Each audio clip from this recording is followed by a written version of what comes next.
আমাদের অনেকের মধ্যেই একটি বদ্ধমূল ধারণা আছে যে জনপ্রতিনিধিরা বা গণপ্রতিনিধিরা আমাদের সঙ্গে দেখা সাক্ষাৎ করে থাকেন সাধারণত নির্বাচনের আগে। আর নির্বাচন হয়ে গেলে, তাদের জয় নিশ্চিত হয়ে গেলে, পরে আর তাদেরকে কখনো এলাকায় পাওয়া যায় না এবং তারা সাধারণ মানুষের সংস্রব এড়িয়ে চলেন। এমন একটি ধারণা কিন্তু অনেকটা বদ্ধমূল। আর এর পেছনে কারণও আছে। এমনটি আমরা হতে দেখছি বেশিরভাগ ক্ষেত্রে। প্রিয় দর্শক শ্রোতা, আসসালামু আলাইকুম এবং অফুরন্ত শুভকামনা সবার জন্য। তো এই যখন সাধারণ ধারণা, পাবলিক পারসেপশন, এর বিপরীত চিত্র আমরা দেখতে পেলাম আজই বাংলাদেশে কোনো একটি রাজনৈতিক দলের শীর্ষ নেতার কাছ থেকে আমরা দেখতে পেলাম বিপরীত চিত্র। প্রিয় দর্শক শ্রোতা, ইতিমধ্যে আপনারা আন্দাজ করেছেন, থাম্বনেল থেকেও কিছুটা বুঝতে পেরেছেন, আমি কথা বলছি জামায়াত আমির ডাক্তার শফিকুর রহমান সাহেব সম্পর্কে, যিনি এখন সংসদে বিরোধী দলীয় নেতা এবং তিনি আগে থেকেই জামায়াত আমির। তো গত 7 ফেব্রুয়ারি নির্বাচন পূর্ব একটি ছোট্ট ওয়াদা তিনি করেছিলেন পাবলিকলি, যে তিনি ভবিষ্যতে দেশের জন্য কাজ করবেন এবং প্রথম দিন ফজরের নামাজ পড়ে কাজ শুরু করবেন। তো তিনি তার কথা রাখলেন। গতকাল ছিল মঙ্গলবার, আমাদের সংসদ সদস্যরা শপথ নিয়েছেন। তো বিএনপি দলীয় এমপিরা সংসদ সদস্য হিসেবে শপথ নিয়েছিলেন। জামায়াত ইসলামী, এনসিপি, এরা 11 দলীয় জোটের সংসদ সদস্যরা দুবার শপথ নিয়েছিলেন, একটি জাতীয় সংসদ সদস্য হিসেবে, আরেকটি সংবিধান সংস্কার পরিষদের সদস্য হিসেবে। তো এবং তিনি বিরোধী দলীয় নেতা নির্বাচিত হন।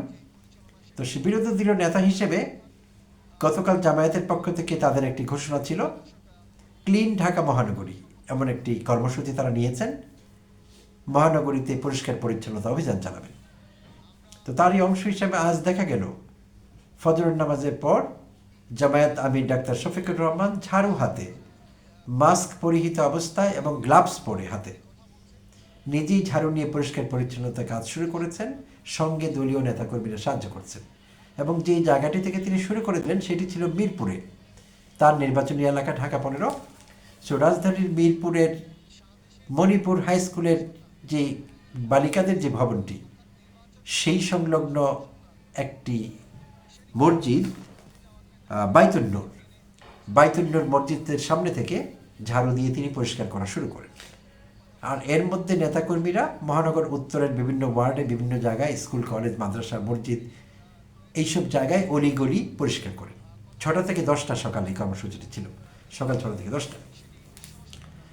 তো তিনি সাংবাদিকদের প্রশ্নের জবাবে সেখানে অনেক কথা বলেছেন এবং এক পর্যায়ে তিনি উল্লেখ করেছেন যে যদি জুলাই না হতো তাহলে তারেক রহমান প্রধানমন্ত্রী হতেন না, আর আমিও বিরোধী দলীয় নেতা হতাম না। সো আমাদের উচিত যে কোনোভাবে জুলাই চেতনা ধারণ করা এবং জুলাই সনদ বাস্তবায়ন করা, এই কথাটিও তিনি উল্লেখ করেছেন। আর পরিষ্কার পরিচ্ছন্নতা অভিযানের ব্যাপারে তিনি বলেছেন যে এইটি আমাদের লোক দেখানোর জন্যে একদিনের কর্মসূচি না, এইটি আমরা আন্তরিকভাবে করব এবং এইটি চলতে থাকবে, এটি বন্ধ হবে না। তিনি বলেছেন তিনি যতদিন ঢাকায় থাকবেন ততদিন প্রতিদিন সকালে তিনি এই কর্মসূচি চালাবেন। তিনি নিজে থাকবেন, দলীয় নেতাকর্মীরা থাকবেন, যার যার জায়গা থেকে তারা এই কাজটি চালিয়ে যাবেন। এমনকি তিনি যদি ঢাকায় না থাকেন, তিনি বাংলাদেশের যেখানে থাকেন কোনো কাজে, সেই জায়গায় তিনি ঠিকই প্রতিদিন সকালে সেই কাজটি করতে থাকবেন বাংলাদেশকে পরিষ্কার করবার জন্য। তিনি বলেছেন এইভাবে সব কিছু পরিষ্কার করব, আমরা রাষ্ট্রও পরিষ্কার করব। তো তিনি রাষ্ট্রযন্ত্র মেরামতের কথা বলছিলেন নিশ্চয়ই। তো প্রিয় দর্শক শ্রোতা, এইটি একটি অভূতপূর্ব দৃশ্য। একজন বয়োবৃদ্ধ মানুষের, তার যথেষ্ট বয়স হয়েছে, কয়েকদিন আগে বাইপাস সার্জারি হয়েছে, তো তার এইসব বিষয় নিয়ে না ভাবলেও হয়। তো বিষয়টি ছোট, বাট এইটির গুরুত্ব কিন্তু অনেক বেশি, অত্যন্ত তাৎপর্যপূর্ণ আমার চোখে, আমি মনে করি। কারণ তাকে দেখে অনেকে সেটি উদাহরণ হিসাবে নেবেন।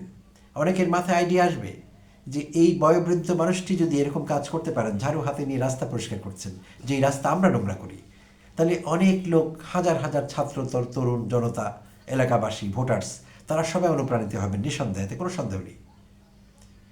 তো এই ছোট ছোট কাজগুলো আমাদের বহুদূর নিয়ে যেতে পারে, বহুদূর। কাজ ছোট, বিষয়টি ছোট, কিন্তু এটির তাৎপর্য অনেক বেশি, অনেক গুরুত্বপূর্ণ বিষয়গুলো। তো তিনি যেই ওয়াদা আমাদের করেছেন সেই ওয়াদা তিনি রাখলেন। তিনি বলেছেন যে প্রথম দিন থেকে কাজ শুরু করবো এবং ঠিকই তিনি তার কথা রাখলেন।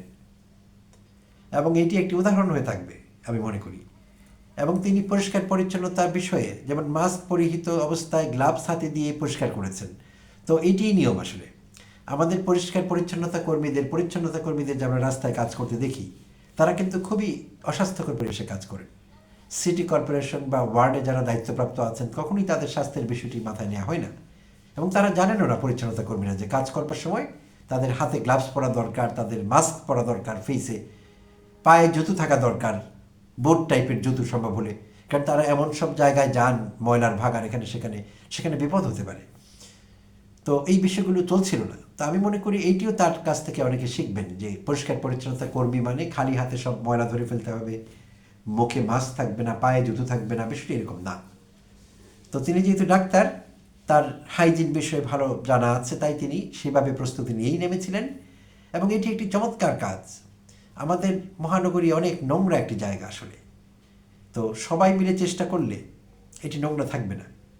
যার যার জায়গা থেকে সবাই, তিনি সেটি বলেছেন যে যার যার জায়গা থেকে চেষ্টা করলে যার যার এলাকা, সে কথা তিনি বলেছেন, যার যার এলাকা পরিষ্কার করলে পুরো শহর পুরো দেশ পরিষ্কার হয়ে যাবে।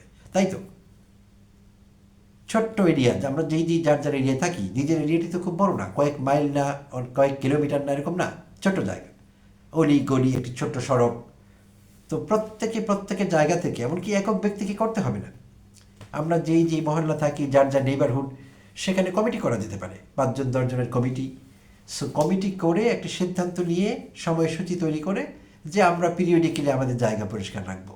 ফলে যে এই বিষয়টি হয়, 5-10 জন শুরু করলে সাধারণ মানুষ কিন্তু হাত দেয়, লোকের সহযোগিতা পাওয়া যায়। এবং শুধু তাই না, যখন এলাকাবাসী যারা জায়গাগুলো নোংরা করছি, আমরা অনেকেরই আমাদের সেন্স অফ ক্লিনলিনেস নেই, পরিচ্ছন্নতা বোধ।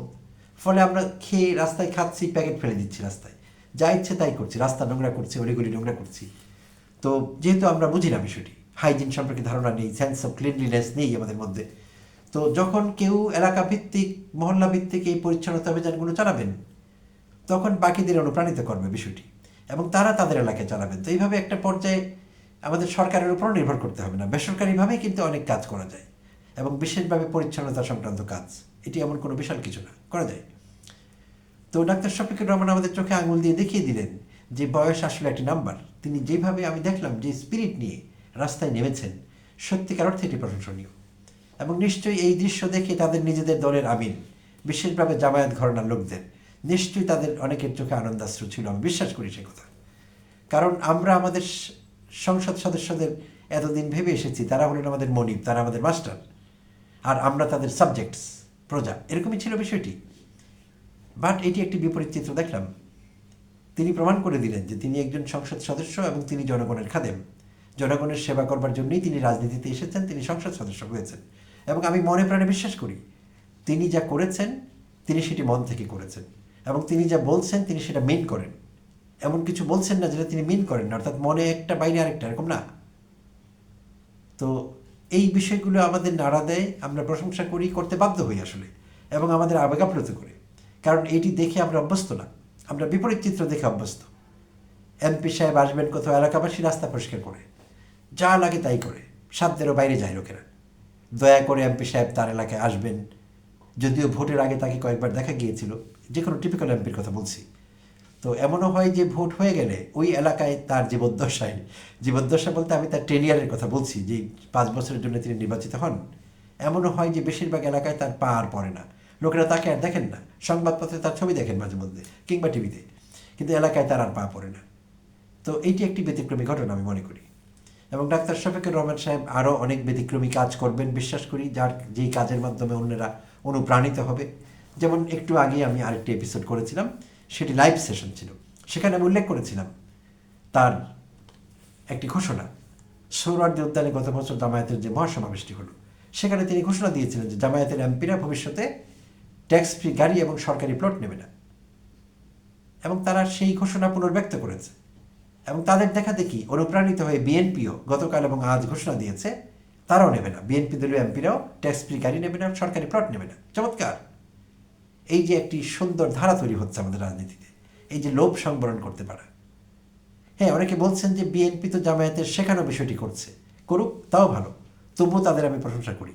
জামায়াত দ্বারা তারা অনুপ্রাণিত হয়েছে, কোনো সন্দেহ নেই, যেহেতু চিন্তাটি জামায়াতের। ডাক্তার শফিকুর রহমান বলেছিলেন প্রথম, হলেও বিএনপি যে ভালো কাজটি করছে তাতে আমাদের দেশের উপকারী হবে, রাজনীতিতে একটি সুস্থ ধারা ফিরে আসবে, সময় লাগবে বাট আসবে। তো প্রিয় দর্শক, ভালো থাকবেন, আবারও কথা হবে, আজ এই পর্যন্তই।